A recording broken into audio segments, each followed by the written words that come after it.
السلام علیکم ویورز، میں ہوں مسعود خیال اور آپ دیکھ رہے ہیں خیال تھنکنگ ویورز۔ ایک دفعہ کا ذکر ہے کہ کسی جگہ پہ کوئی بادشاہ رہتا تھا۔ ایک دن بادشاہ کا دل ہوا کہ وہ شکار پہ جائے، تو اس نے اپنے خادم خاص کو بلایا اور کہا کہ وہ شکار کی تیاری کرے، آج وہ شکار پہ روانہ ہوگا۔ خادم خاص نے حکم کی تعمیل کرتے ہوئے شکار کے تمام انتظامات جو تھے وہ مکمل کیے اور بادشاہ کو شکار کے لیے روانہ کر دیا۔ شکار پہ جانے سے پہلے بادشاہ نے اپنے جو خادم خاص جو غلام تھا اس کو یہ بھی حکم دیا کہ جب وہ شکار سے واپس آئے گا تو آرام فرمائے گا، اس لیے اس کی خوابگاہ کو بھی ریڈی تیار رکھا جائے۔ بادشاہ جب چلا گیا تو خادم نے حکم کی تعمیل کرتے ہوئے فوراً ہی خوابگاہ کی جو تزئین و آرائش تھی اس کو مکمل کرنے کی طرف بڑھا، اور جب وہ خوابگاہ میں داخل ہوتا ہے تو اس کی نظر فوراً جو ہے نا بادشاہ کی جو پوشاک ہوتی ہے، جو شاہی پوشاک ہوتی ہے، اس پہ پڑتی ہے۔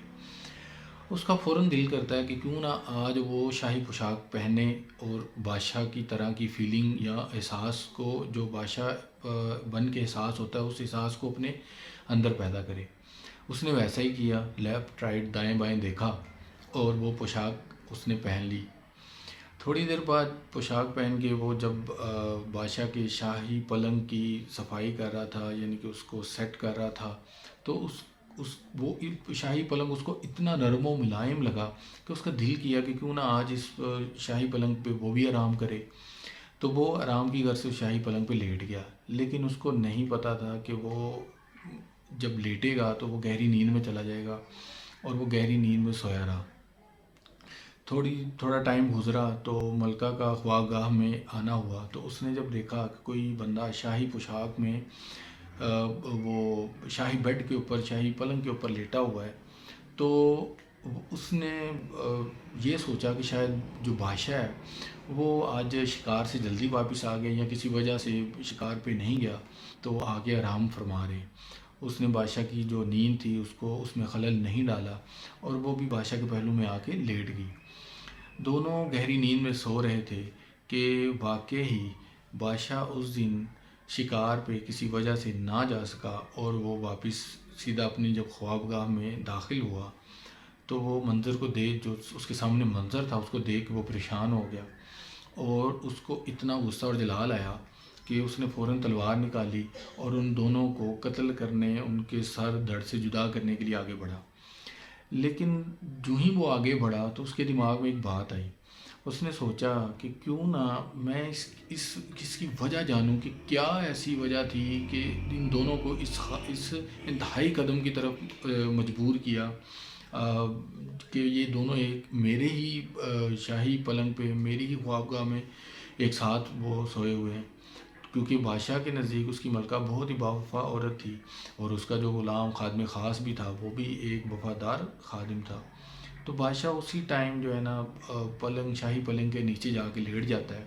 اور پلنگ کو اس طریقے سے ہلاتا ہے کہ وہ دونوں اپنی نیند سے بیدار ہو جاتے ہیں۔ جو ہی وہ اپنی نیند سے بیدار ہوتے ہیں تو ایک دوسرے کو دیکھ کے فوراً پوچھتے ہیں کہ تم کدھر، اور وہ غلام پوچھتا ہے کہ آپ کدھر۔ تو ملکہ غلام کو جو ہے نا وہ جو خادم خاص ہوتا ہے اس کو فوراً برا بھلا کہنا شروع کر دیتی ہے، اور کہتی ہے تمہاری جرت کیسی، ہمت کیسی کہ تم میرے پہلو میں آ کے سو۔ تو وہ کہہ رہا تھا جب میں لیٹا تھا تب تو آپ نہیں تھے، میں تو بس ویسے ہی ایک بادشاہ جیسی احساس لینے کی کوشش کر رہا تھا کہ مجھے نہیں پتہ چلا میں کب سو گیا۔ تو ملکہ نے کہا کہ میں بادشاہ سے تمہاری شکایت کروں گی اور تمہیں سخت سے سخت سزا دلواؤں گی۔ لیکن غلام نے معافی تلافی کی کوشش کی اور کہا کہ اگر آپ بادشاہ کو بتائیں گی تو ہو سکتا ہے بادشاہ آپ کی بات پہ یقین نہ کرے اور ہم دونوں کو ہی سزا کا جو ہے نا وہ حقدار تصور کریں۔ ملکہ نے سوچا کہ بات تو اس کی ٹھیک ہے، خیر اس نے غلام کو وہاں سے رفع دفع کیا، اور تھوڑی دیر بعد وہ بھی خوابگاہ سے باہر چلی گئی۔ اس کے بعد بادشاہ اپنے شاہی پلنگ کے نیچے سے نکلتا ہے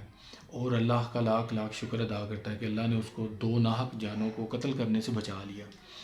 ویورز، آج کے اس واقعے کا جو مقصد ہے نا وہ مقصد یہ ہے کہ ہم لوگ آج کتنی ہی باتیں جو سنی سنائی آگے پہنچا دیتے ہیں، اور بہت زیادہ لڑائی جھگڑوں کا باعث بنتے ہیں، اور کتنی ہی ایسی باتیں ہیں جو کہ ہمیں دیکھنے میں جو نظر آ رہی ہوتی ہیں وہ بیسیکلی پورا سچ نہیں ہوتا، لیکن ہم معاملے کی تحقیق تک نہیں جاتے اور ان باتوں کو جو کہ ہم نے دیکھا ہوتا ہے اور ان باتوں کو ہم آگے فارورڈ کر دیتے ہیں۔ تو آج کے اس واقعے کا مقصد آپ کے سامنے رکھنے کا جو مقصد ہے وہ یہ ہے کہ آنکھوں دیکھو اور کانوں سنو، پھر اس پہ عمل کرو، ادروائز بچیں، کیونکہ غلط فہمی بعض کا کسی کی جان بھی لے سکتی ہے۔